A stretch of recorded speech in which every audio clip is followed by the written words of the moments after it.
Hello friends, welcome to our channel. എന്തൊക്കെയുണ്ട് വിശേഷം? എല്ലാവരും സുഖമായിട്ടിരിക്കണോ? ഞാനിവിടെ സുഖമായിട്ടിരിക്കുന്നു കേട്ടോ. ഇന്നൊരു കല്യാണത്തിന് പോകുവാണേ.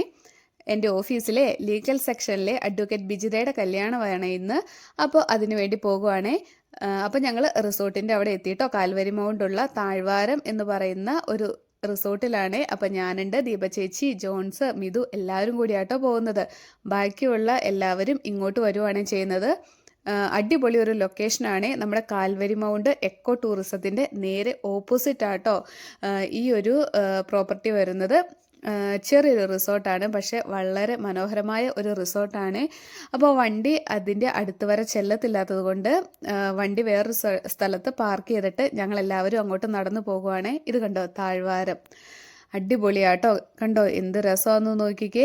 വളരെ ബ്യൂട്ടിഫുൾ ആയിട്ടുള്ള ഒരു കൊച്ചു റിസോർട്ടും സ്ഥലവും കൂടിയാണ്. ഇത് കണ്ടോ, നല്ല വെയിലായിരുന്നു കേട്ടോ. നല്ല കത്തുന്ന വെയിലായിരുന്നേ. ഇപ്പം എല്ലായിടത്തും നല്ല വെയിലാണ്. അതുപോലെ ഭയങ്കര വെയിലുമായിരുന്നു കേട്ടോ.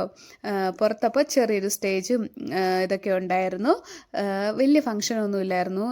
ഇവരുടെ ഒത്തിരി നാളത്തെ പ്രണയത്തിന് ശേഷം ഇവരുടെ പ്രണയം പൂവണിഞ്ഞ ദിവസം കൂടെയാണ് ഇന്ന്. അപ്പോൾ ഇവർ സ്പെഷ്യൽ മാരേജ് ആക്ട് പ്രകാരം 1 മന്ത് മുന്നേ കല്യാണം രജിസ്ട്രേഷൻ കഴിഞ്ഞിരുന്നു. അപ്പോൾ ഇന്ന് ചെറിയൊരു ഫങ്ഷനേ ഉള്ളൂ. മതപരമായ ചടങ്ങുകളൊന്നും ഇല്ലായിരുന്നു. ജസ്റ്റ് ഒരു താലികെട്ട് മാത്രമേ ഉണ്ടായിരുന്നുള്ളൂ. വേറെ അഡീഷണൽ ആയിട്ട് പരിപാടിയൊന്നും ഇല്ലായിരുന്നു കേട്ടോ. അപ്പോൾ ബിജിതയുടെയും ഷെൽജോയുടെയും ഫാമിലി മെമ്പേഴ്സാണ് എല്ലാവരും സ്റ്റേജിലുള്ളത്. ഒത്തിരി പേര് ഉള്ളൊരു കല്യാണമല്ലായിരുന്നു, കുറച്ച് പേര് മാത്രം ഉണ്ടായിരുന്നേ. വളരെ മനോഹരമായ ഒരു കല്യാണം കൂടിയായിരുന്നു കേട്ടോ. അപ്പം നമുക്ക് താലികെട്ടിൻ്റെ കുറച്ച് വിശേഷങ്ങൾ കണ്ടാലോ?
അങ്ങനെ മാരേജൊക്കെ കഴിഞ്ഞ് താലികെട്ടൊക്കെ കഴിഞ്ഞതിന് ശേഷം ബിജിതയുടെ ബ്രദറ് ബിജിതേനെ ഷെൽജോയ്ക്ക് കൈപിടിച്ച് കൊടുക്കുവാണ്.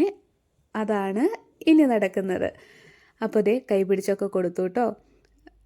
അങ്ങനെ ദീർഘനാളത്തെ ഷെൽജോയുടെയും ബിജിതയുടെയും പ്രണയം അങ്ങനെ സഫലമായിരിക്കും കേട്ടോ.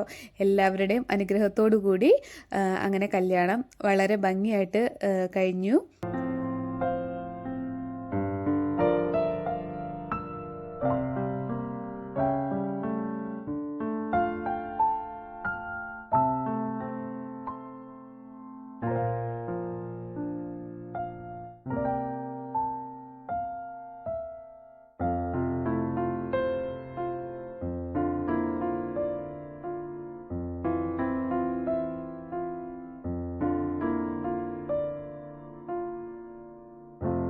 ഇനിയിപ്പോൾ ഫോട്ടോ സെക്ഷൻ്റെ സമയമാണ്. അപ്പോൾ എല്ലാവരും ഫോട്ടോ എടുക്കാനായിട്ട് കയറുന്നുണ്ടായിരുന്നു. നല്ല വെയിലായതുകൊണ്ട് വീഡിയോയ്ക്ക് കുറച്ച് ക്ലാരിറ്റി കുറവൊക്കെ ഉണ്ട്, എന്നാലും കുഴപ്പമൊന്നുമില്ല. അപ്പോൾ ഞങ്ങളും വെയിറ്റ് ചെയ്ത് നിൽക്കുവാണ് ഫോട്ടോ എടുക്കാനായിട്ട്. എല്ലാവരും ഫോട്ടോ എടുക്കാനായിട്ട് കയറിക്കൊണ്ടിരിക്കുമായിരുന്നു. ഫുഡൊക്കെ ആ സമയം കൊണ്ട് സ്റ്റാർട്ട് ചെയ്തിട്ടുണ്ടായിരുന്നു. അപ്പോൾ ഞങ്ങൾ ഫോട്ടോ എടുക്കാനായിട്ട് കയറി. അപ്പം ഞങ്ങൾ കുറച്ച് പേര് നിന്നാണ് ആദ്യമേ ഫോട്ടോ എടുത്തത്. പിന്നെ ഷെൽജോയ്ക്കും ബിജിതയ്ക്കും എല്ലാ ആശംസകളൊക്കെ പറഞ്ഞതിന് ശേഷം ഞങ്ങൾ ഫുഡ് കഴിക്കാനായിട്ട് പോയി. നല്ല സുന്ദരി കുട്ടിയായിട്ട് ബിജിത ഒരുങ്ങിയിട്ടും ഉണ്ടായിരുന്നു. അപ്പോൾ ഇതേ റൈസും കറിയും ഒക്കെ ആയിരുന്നു. അപ്പോൾ അത് ഞങ്ങൾ വാങ്ങിച്ച് കഴിച്ചു. ഞാൻ കഴിക്കുന്നതിൻ്റെ വീഡിയോ ഒന്നും എടുത്തില്ല, ബൊഫേ ആയിരുന്നു. അതുകൊണ്ട് കൂടുതൽ വീഡിയോസ് ഒന്നും എടുത്തില്ല കേട്ടോ. അപ്പോഴത്തേക്കും ഞങ്ങൾ കഴിച്ചു കഴിഞ്ഞപ്പോഴേക്കും ബാക്കി ഓഫീസിൽ നിന്ന് എല്ലാവരും വന്നിട്ടുണ്ടായിരുന്നു. ഞാനിപ്പോൾ വീഡിയോ എടുക്കുന്ന കണ്ടുകൊണ്ട് യദു അവിടെ നിന്ന് യോയോ ഒക്കെ കാണിക്കുന്നുണ്ട്. പിന്നെ റിജോ ചേട്ടനും ബെന്നി ചേട്ടനും അനീഷ് ചേട്ടനും ഷിൻഡോ അങ്ങനെ എല്ലാവരും തന്നെ ചേട്ടൻ്റെ കൂടെ വർക്ക് ചെയ്തിട്ടുള്ളവരാണ്. അപ്പോൾ എനിക്ക് അവരെ ഞാൻ കുറച്ചായിട്ടുള്ളൂ എങ്കിലും ഇവരെല്ലാവരുമായിട്ടും നമുക്ക് നേരത്തെ ഒരു പരിചയമുള്ളവരാട്ടോ എല്ലാവരും, ഓഫീസിലെല്ലാവരും. അപ്പോൾ ആ ഒരു അടുപ്പവും സ്നേഹവും ഒക്കെ എല്ലാവർക്കും ഉണ്ട്. അങ്ങനെ നമ്മൾ വീണ്ടും ഫോട്ടോ എടുത്തതിന് ശേഷം ഇപ്പോൾ അവർ ഫുഡ് കഴിക്കാനായിട്ട് കയറി. ഞങ്ങൾ തിരിച്ചു പോരുവാണേ. ഞങ്ങൾ നേരത്തെ ഫുഡ് കഴിച്ചായിരുന്നല്ലോ, അതുകൊണ്ട് പിന്നെ ഞങ്ങൾ നേരത്തെ പോന്നു. അപ്പോൾ ഇന്നത്തെ വീഡിയോ ഇവിടെ വെച്ച് അവസാനിപ്പിക്കുക കേട്ടോ. പുതിയൊരു വീഡിയോയുമായി വീണ്ടും വരുന്നതായിരിക്കും. അപ്പോൾ ഓക്കെ, ബൈ ബൈ.